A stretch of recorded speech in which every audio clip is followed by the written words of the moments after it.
अस्सलाम वालेकुम नाजरीन, हाईटेक न्यूज़ के खबरनामे में आपका खैर मकदम है। मैं हूं नेहा खान। नजर डालते हैं आज की अहम खबरों पर। मुस्लिम समाज के कौमी सदर और साबिक वजीर अनीस मंसूरी ने लखनऊ पहुंचने पर ज्वाइंट पार्लिमानी कमेटी जेपीसी की चेयरपर्सन जगदम्बिका पाल को वक्फ तरमीमी बिल 2024 पर अपनी गहरी तशवीश और तजावीज़ के हवाले से एक मेमोरेंडम दिया। मेमोरेंडम में उन्होंने कहा कि वक्फ इमलाक और वक्फ बोर्ड के क़याम का बुनियादी मकसद पसमानदा तबके के लोगों, यतीम बच्चों, बेवाओं, बेसहारा ख़वातीन और गरीबों की फलाह व बहबूद है। लेकिन फ़िलहाल वक्फ इमलाक को इन ज़रूरतमंद तबक़ात के मुफाद में इस्तेमाल नहीं किया जा रहा और मतरूका वक्फ इमलाक के मुंतज़मीन इन जायदादों का गलत इस्तेमाल कर रहे, जिससे गरीब और नादार लोगों को महरूम रखा जा रहा। किन मुद्दों को लेकर के आपने ये प्रेस वार्ता का आयोजन किया है? इस प्रेस कॉन्फ्रेंस का मकसद है वक्फ संशोधन बिल। जिस तरीके से हिंदुस्तान के अंदर सबसे ज्यादा जमीनें रेलवे के पास है, दूसरे नंबर पर वक्फ बोर्ड के पास है, तीसरे नंबर पर डिफेंस के पास है। तो आज हमारी वक्फ संपत्ति देश में दूसरे नंबर पे है और उन संपत्तियों को धीरे धीरे जो वक्फ बोर्ड बना, वक्फ बोर्ड के चेयरमैन और उनके मेंबरान मिल करके जिस तरीके से वक्फ संपत्ति को लीज पर दे रहे हैं, लीज की जमा वक्फ बोर्ड में हो रहा 2 लाख और 50 लाख उसकी पगड़ी ली है बैकडोर से। इस तरीके से देश के अंदर जो वक्फ संपत्तियां हैं उस पे जो लोग बैठे हैं वो पूरी तरह से उस पे अपना कब्जा जमाए हुए हैं और वो चाहते हैं कि हमेशा हम इस पे संपत्ति पे कब्जा रहे और इस पे हम फलते फूलते रहे, हमारी औलादें भी, आने वाली पीढ़ी भी इसका लाभ उठाती रहे। लेकिन हमारा मानना ही है कि इस देश के अंदर जो वक्फ हमारे पुरखों ने जो किया है वो वक्त उनका मकसद था कि देश के अंदर कमज़ोर, बेसहारा, बेवाओं और बेरोजगार बच्चों के लिए और जो लोग इस गरीबी रेखा से सबसे नीचे हैं, अलग थलग पड़े हैं, देश के मुख्यधारा से नहीं जुड़े हैं, उन गरीबों के लिए ये वक्फ संपत्ति ये दी गई। लेकिन आज उसके मायने बदल गए। जिन पसमानदा मुसलमानों के लिए हमारे पुरखों ने ज़मीन दी, आज उस मुद्दे से हटकर सरकार पसमानदा मुस्लिम समाज के जो पसमानदा तबके के लोग हैं उनको वक्फ बोर्ड से कोई लाभ नहीं मिल रहा है और सारा मलाई पसमानदा के अलावा जो गैर पसमानदा है वो लोग मलाई खा रहे हैं। तो जिनके लिए जमीनें दी हमारे पुरखों ने उनको तो इसका लाभ मिला ही नहीं। और तीसरी बात, एक देश के अंदर जो संपत्ति है उन वक्फ संपत्तियों पर ज्यादातर बड़े लोगों कब्जे हैं और सरकार का भी कब्जा है। पूरे देश के अंदर तमाम सरकारी दफ्तर, सरकारी बंगले, ये सारे के सारे वक्फ बोर्ड की जमीनों पर बने हुए हैं और उन्होंने, कुछ लोगों ने लीज पे लिया तो कई सालों से लीज नहीं जमा किया। मेरा मतलब यह है कि अगर आपने किराया लिया तो उसका जो किरायानामा उसको आपको जमा करना चाहिए। अगर आप नहीं जमा कर रहे तो आपको उस संपत्ति को छोड़ देना चाहिए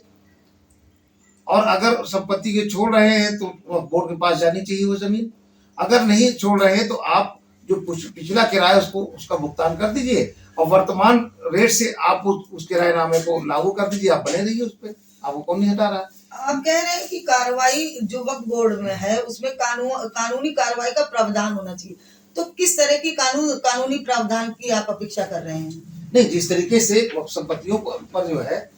ये जरूरतमंदों के लिए दी गई, उसका दुरुपयोग करने वाले तमाम मुतवल्ली हैं और वक्फ बोर्ड के तमाम जो मेंबरान हैं, मुतवल्ली हैं, ये सारे लोग, इनके खिलाफ कानूनी कार्रवाई होनी चाहिए क्योंकि ये संपत्ति पर ये खुला डाका डालते हैं। और हमको ये चाहिए कि हम कहना चाहते हैं, हमने ज्ञापन भी दिया है माननीय प्रधानमंत्री जी को और जेपीसी जो कमेटी बनी है मैंने उनको भी दिया है।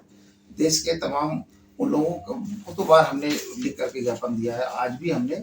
अपना ज्ञापन जेपीसी को सौंप दिया है। हम लोगों ने आवेदन किया था कि शायद जिसके जगदम्बिका पाल जी चेयरमैन है, तो हम लोगों ने आवेदन किया था कि शायद हम लोगों को बुलाएंगे और हमारे पास उसका मसौदा बहुत बढ़िया तैयार, जो हम उनको अच्छी सलाह दे सकते थे। क्योंकि मेरा इस पे मुतालबा है, मैं इस पे बराबर काम कर रहा हूँ, तो मेरे पास एक ऐसा सुझाव था जो कि वो हो सकता है कि उनके जहन में बात आती और उस संशोधन बिल पे वो विचार विमर्श करते। लेकिन उन्होंने हमें नहीं बुलाया, हमारे आवेदन को स्वीकार नहीं किया, और कोई बात नहीं, लेकिन हम अपनी बात को अपने पत्र के माध्यम से हम उन तक पहुंचाने के लिए हमने उसकी रजिस्ट्री और उसके साथ साथ हमने ईमेल भी उनको कर दिया है ये, और उनको पढ़ेंगे और इंशाअल्लाह ताला मुझे पूरा भरोसा है कि अगर वो पढ़ेंगे और ईमानदारी से अगर उस कमेटी पर उस बात पर गौर करेंगे तो निश्चित तौर से वक्फ संपत्तियों को बचाई जा सकती है, वरना इस लूटपाट के माहौल में वक्फ संपत्ति को खुर्द-बुर्द करने के अलावा कुछ भी नहीं बचता है। आप कह रहे हैं कि वक्फ बोर्डों में पारदर्शिता सुनिश्चित होनी चाहिए। बिल्कुल होनी किस चाहिए। तरह की पारदर्शिता आप चाहते हैं? हम चाहते हैं कि मैंने ये बात पहले भी कही, जो हमारी जमीनें हैं ईमानदारी से, जैसे सरकार आज राजभवन जो बना हुआ है वो वक्फ बोर्ड की जमीन पर है, और ये विकास भवन वक्फ बोर्ड की जमीन पर है, जिसमें गवर्नर महोदया हैं, पूरा गवर्नर हाउस, राजभवन और विधानसभा, ये सारे के सारे वक्फ बोर्ड की जमीनें हैं। तो सरकार अगर ईमानदारी से जो वक्फ बोर्ड की जमीनें हैं उसको ढंग से उपयोग करके जिन लोगों के लिए वक्फ की गई उनको लाभ पहुंचाना चाहती है, तो पहले सरकार को सबसे पहले अपना कैरेक्टर पेश करना चाहिए कि साहब ये वक्फ संपत्ति आपकी हमारे कब्जे में इतने दिनों से है, मैं इसका ये किराया भुगतान कर रहा हूँ, और आगे भी हम जब इसको इस्तेमाल करेंगे तो वर्तमान रेट से हम इसका भुगतान करेंगे। लेकिन जो सरकार आज ये विधेयक लाई है, पहले उस सरकार को अपने गिरेबान में झांकना चाहिए कि मेरे पास क्या है। सबसे ज्यादा तो यही जमा की, यहाँ तक कि अडानी ने अपना बंगला भी वक्फ बोर्ड की जमीन पर बनाया है। तमाम इस पे चर्चा हुई, और जब वक्फ बोर्ड के लोगों ने कुछ लेटर लिखा, ईमानदार लोगों ने उस पर आपत्ति उठाई, तो सरकार ने उनको हटा दिया, बदल दिया, और ये परोसी जा रही है वक्फ बोर्ड की जमीन अडानी जैसे लोगों को परोसी जा रही है। आपने जेपीसी अध्यक्ष जगदम्बिका पाल को एक ज्ञापन दिया था, उन्होंने आपको आश्वासन दिया था, उस पर आप क्या कहेंगे?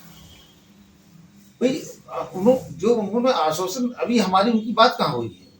अब तो ये हमारा लेटर जाएगा, अभी आमने सामने बात होती तो हो सकता है मैं उनको अच्छे सुझाव, जो हम पत्र के माध्यम से और जुबानी भी उनको अच्छे सुझाव देता, जिससे कि सच में इस देश के अंदर हमारे पास इतनी जमीनें वक्त की, अगर इस पे काम किया जाए तो देश में मुसलमानों को, अगर हम सरकार पर भार नहीं डालना चाहते, सिर्फ हमारी वक्फ संपत्तियों को सही ढंग से इस्तेमाल किया जाए तो हमारे जो पसमानदा तबके के लोगों को उनका लाभ मिलने लगे, तो फंड हमारे पास है, हम सरकार के बोझ नहीं बनने जा रहे हैं, हमारी जमीनें, वो फंड हमारा है, सरकार उस पर ठीक से क्रियान्वयन कर ले ईमानदारी से और उसकी व्यवस्था